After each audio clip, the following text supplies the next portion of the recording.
Hello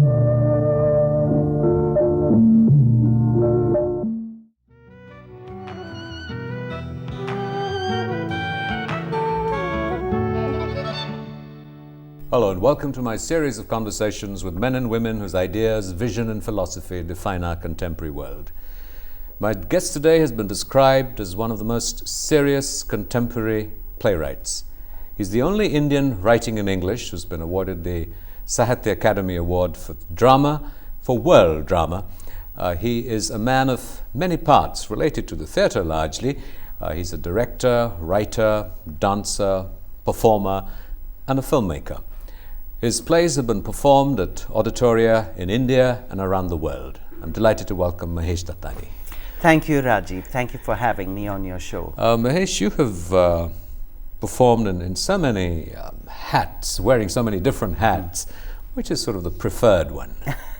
Well, that varies from time to time because I think one sort of replenishes my energies for the next one. When I get bored sitting in my study and working on a play that I'm writing, I just want to say, wouldn't it be nice to direct a play instead of writing it? And so if I were to sort of meet you at a party or socially and not know you, which is very unlikely and difficult, and say, well, what do you do? What would you say? That is a tough question because I've been asked that question often enough. And sometimes, I do find myself being a little apologetic as to what exactly do I do.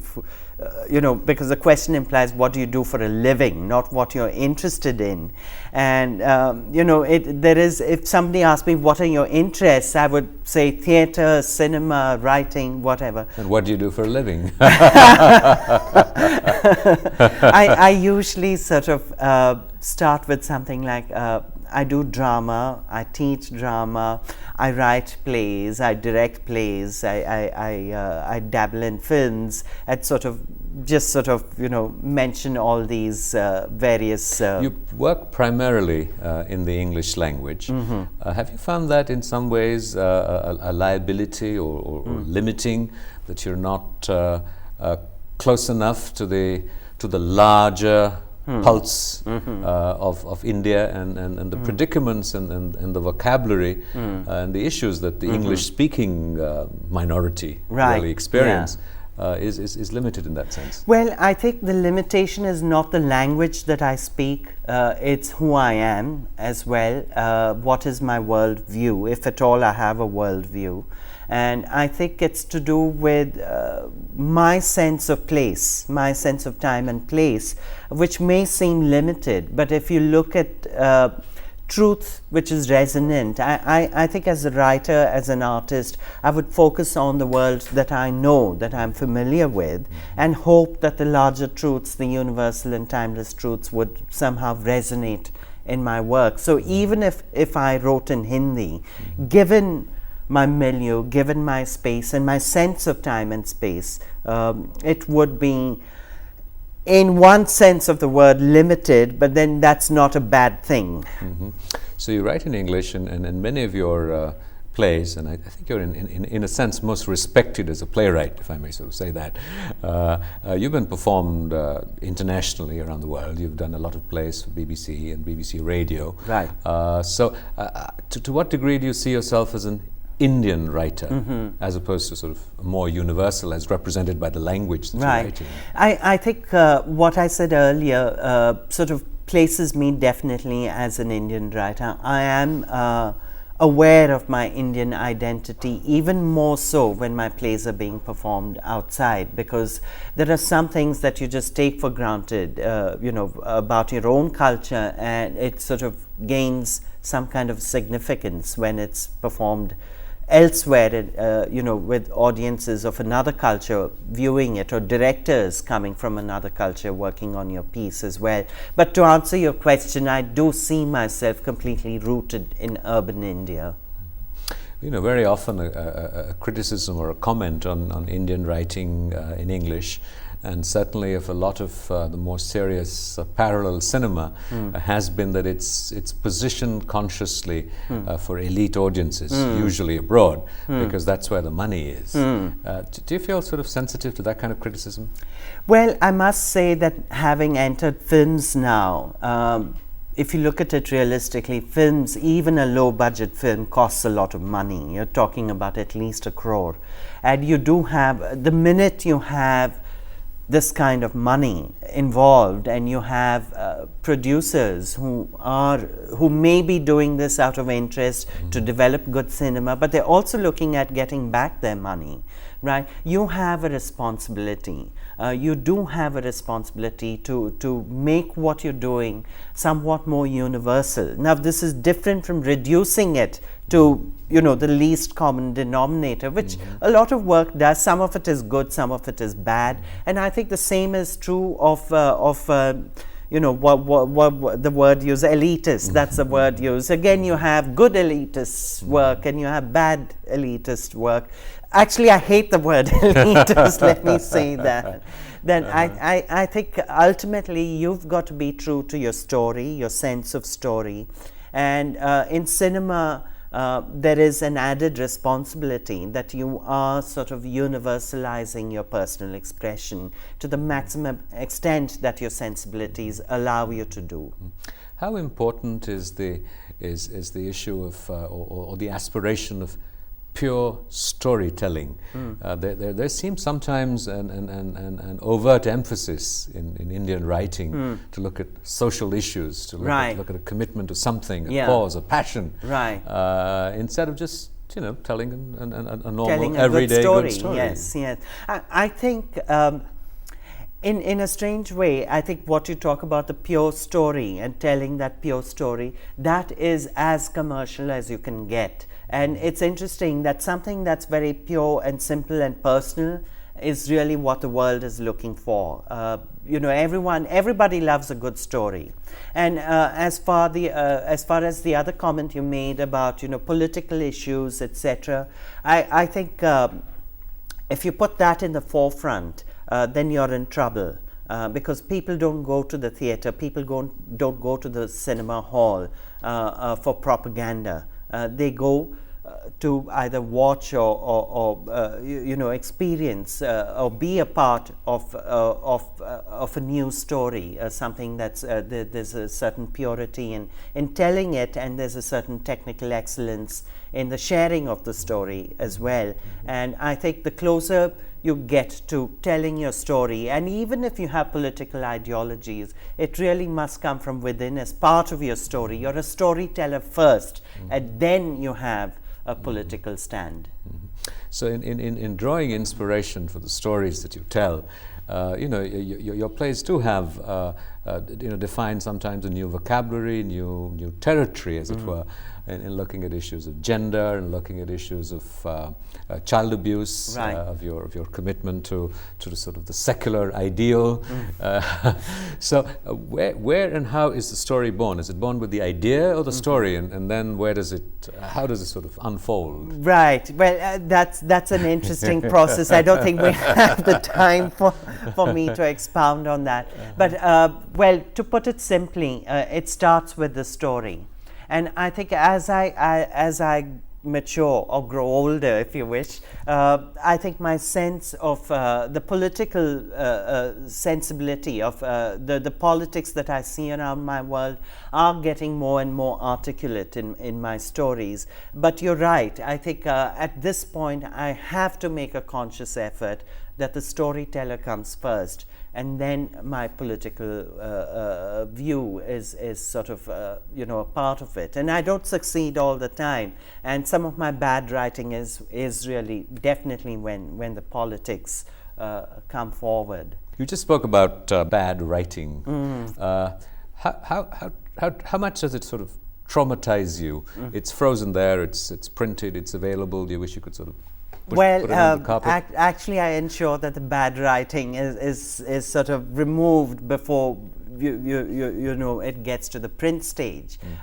Usually in theatre, I do have a rehearsal process, and where I am polishing the script, taking off things, sort of getting to the essence of what I'm writing, and that sort of made me in my writing process. I do get a little sort of over the top, and my scenes do tend to get overwritten, and it's in the rehearsal process that I tend to get down to the essence of it. So there's a lot of editing going on. How often do you direct the plays that you have written yourself, or do you prefer to work with another director? Right. Well, I used to insist on directing a first production of my play, but now, since I have a very good working relationship with someone like Lilette Dubé, who's directed quite a few of my plays, I do sit in on rehearsals, and I focus entirely on the script and probably just provide context if required, if asked for. And I'm really looking at, is this really necessary? Is the scene really necessary? Even if it's coming out well in terms of the performance and the direction, where is it leading to? And is it being too didactic? And that's something I constantly need to watch out for in my work. How often do you feel that a play once written and it's been through its first performances is something that you want to refine, revise, improve upon? Yes, I constantly feel that need. Even the plays that are published, if I were to read them now, I would say, oh my God, I want to relook at that or change that. Do you dare to go back to them, and how often? Well, I don't. I sort of make a conscious effort to say, okay, that's done with, I need to move on, I'm going to write something else, and it is what it is, good, bad, whatever, let others decide what it is, and I just need to move on, and I do make a conscious effort to do that. How different was it for you working on film, given that in film, right through the production process, once you've done something, it tends to get frozen far more quickly than it does in a play, and the play keeps evolving in performance, and every performance is different. Absolutely. So how did you make that adjustment? Oh, it was terrifying, to say the least, because suddenly you realize that everything that you shoot might be used. And that's quite a dawn, and there's nothing you could do about it once a film's shot and it's edited and it's frozen and the print is out. It's there forever, technically speaking, and it's frightening. It's frightening to have this sort of set in stone thing. But one thing that I've learned to appreciate about film is that you get a chance to perfect it at various stages, whether it's a script stage, the rehearsal stage, the casting stage, the shooting stage, the post-production, the background score. At every stage, the final edit, the special effects that you're using, if at all, at every stage, you're telling your story again, and you're making it better and better. So in that sense, it is building up to a product rather than a process, which theatre is more exciting about the process. And even in performance, it still is a process, because it can change from moment to moment depending on the synergy between the performers and the audiences. But cinema, I think the exciting part of it is that you are building in these layers at some idea of perfection, and it's then the product is going to reveal how much hard work and efforts and creativity you put into it. Mango Souffle was your first film, and it received sort of niche success in a sense. That's very kind of you to Tell us say about that way. the new film that you've just completed. Well, the new film is called Morning Raga, and it's thematically it's about the meeting of worlds, and that's where I think its universality lies. But as a story, it's a very simple story. Again, it's about this Carnatic musician, a singer, who never leaves her village because of an accident that happened 20 years ago. And it's about this young man in the city who's into techno trance, and he's trying out various forms of urban Western music, and he feels a certain emptiness in his music and in his life. So what do you think is going to sort of distinguish this film? What's your aspiration in the film, beyond just telling the story? Well, I think the film has a lot going for it. Number one is Shabana Azmi's performance as this Carnatic singer. It's truly amazing how much homework she's done on it, and she actually learned Carnatic music for this. And I think it's the marriage of Carnatic music and the techno trance jazz elements that have come into it, and that music, the meeting of the music, is really a metaphor for the meeting of worlds. I think that's going to be something special. How often have you worked in terms of directing or producing things that other people have written, particularly what other people in India have written? I mean, I know you've directed a lot of theatre written abroad, but that's what right. about Indian theatre? Well, I have done some. I have produced and acted in Cyrus Mistri's play Dungaji House, because that's one of the plays that I read early in my life, and I was very caught up with it. And there's Pauli Sengupta's play A Pretty Business, which I directed. So how do you relate to somebody else's script? What happens to the scriptwriter in you, or the dramatist in you? Well, that's why I like it, because every instance I did that, the scriptwriter was sort of put on the back burner, and I could bring in the skills of my script writing to deconstruct the work and to work on it as a director, to reduce it to simple actions and beats, and see what the dynamics are of the so in that sense my skills as a writer helped me as a director. But it was very refreshing that one aspect of me sort of steps aside, and I think that's a learning experience for me as well, to sort of step out of myself and grow a little bit along with somebody else's story. It also must be challenging for you in so many ways to be talented in so many different roles, and then to work with people. So you're an actor, and you sort of you can always look at it as a qualification for a director who's also been an actor, because you're sensitive to the actor's imperatives and needs. But it can also sort of be a barrier. You dance, you make films, you can do everything related to the theatre. How do you sort of step back from the different roles? Right. I think the thing is to not take yourself seriously, to realize that there are more ways of approaching, either a part or a script or a sequence than one, and really and truly to listen and see your artists, your actors, your technicians, and see how are they sharing your vision, and see whether it fits into your larger scheme of things, but allow them their creative space to offer a kind of container in which the creative abilities do come in. And it's not easy. I'm just talking from an idealistic. I know as a person how difficult it is to, as you said, to step back and not sort of jump into it and say, let me show it to you.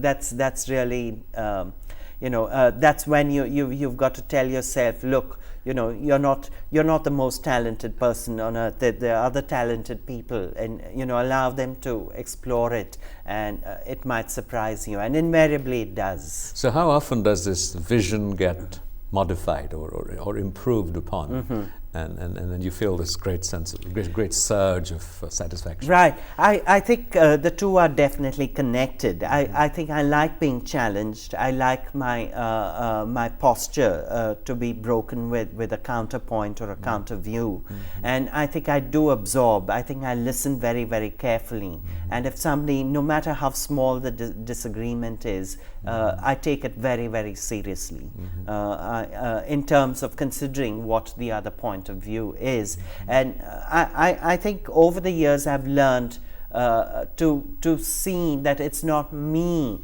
who's really important, it's the work that is important, and if the work gets its due, then I get my recognition, so my ego is satisfied as well.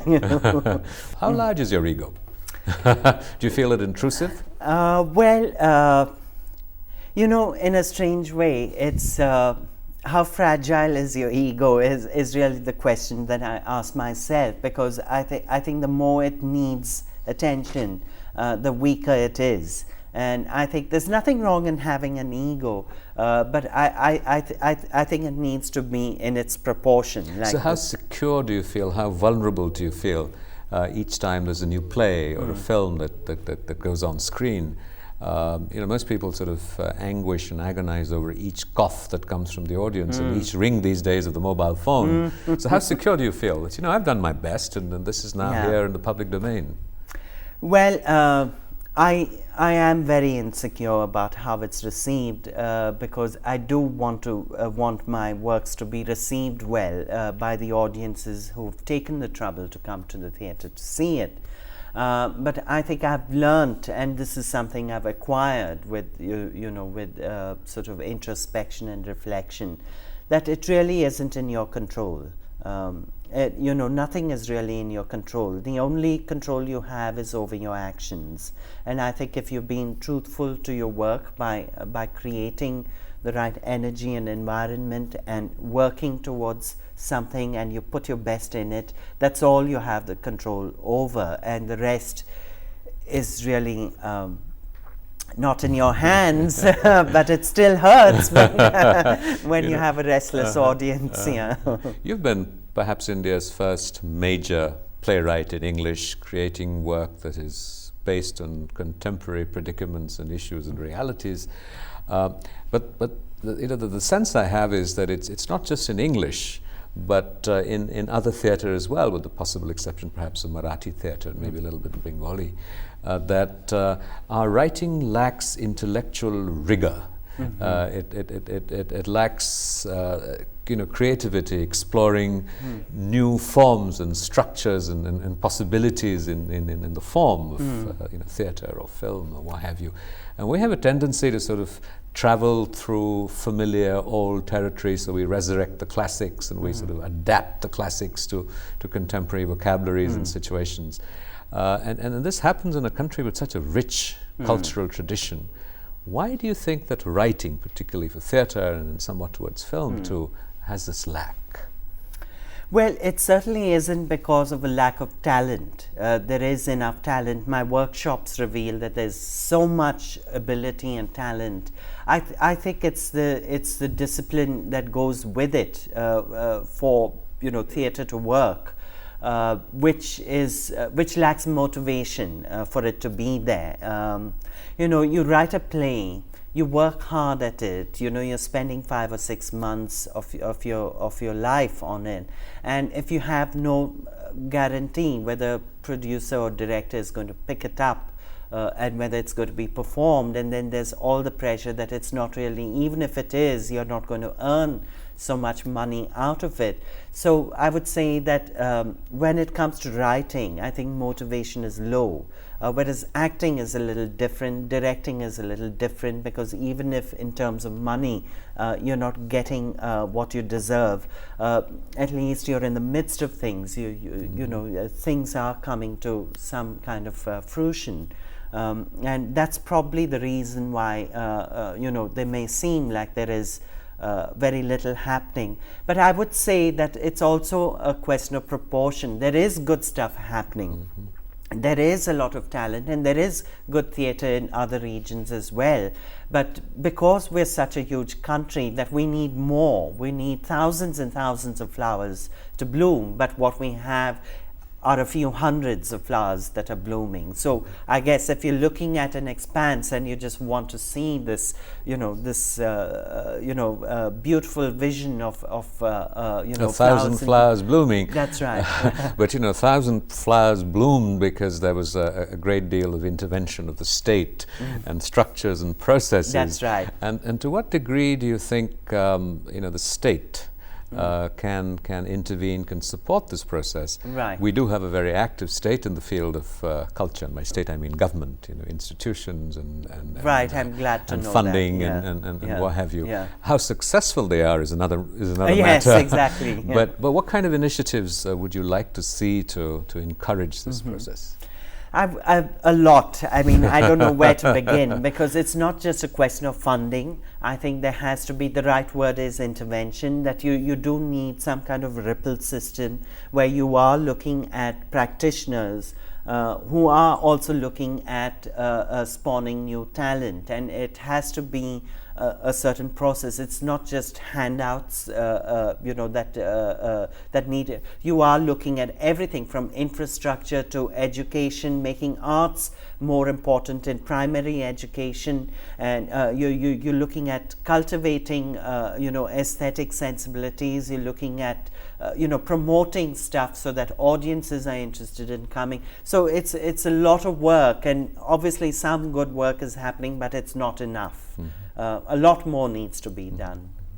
Mahesh, you had mentioned that you do workshops to make a living. You're here in Delhi as we record this, doing a workshop. That's and right. You're working on a production. Yes. Tell us very briefly, and we'll allow you a plug. Good. I was what is the hoping. production, and when is it, and what's it about? Okay, the play is called 7 Steps Around the Fire. It's an adaptation of a radio play of mine which I wrote for BBC 5 years ago, and it's on at the Habitat Centre on 10th and 11th, sponsored by Hutch. So please do come, and I hope your audiences, your viewers will also take the effort to come and see my little play. And beyond all of this, your playwriting, your cinema, your dancing, your radio plays, what next? What would you like to do beyond this? Well, I like to take things one step at a time, but I must tell you that I am working on a novel, and as soon as I'm through with my theatre and film commitments, I'm going to look at that novel a lot more seriously. Good luck, Mahesh. This has been a great pleasure. Thanks, Rajiv. Thank you. Thanks so Thank much. you.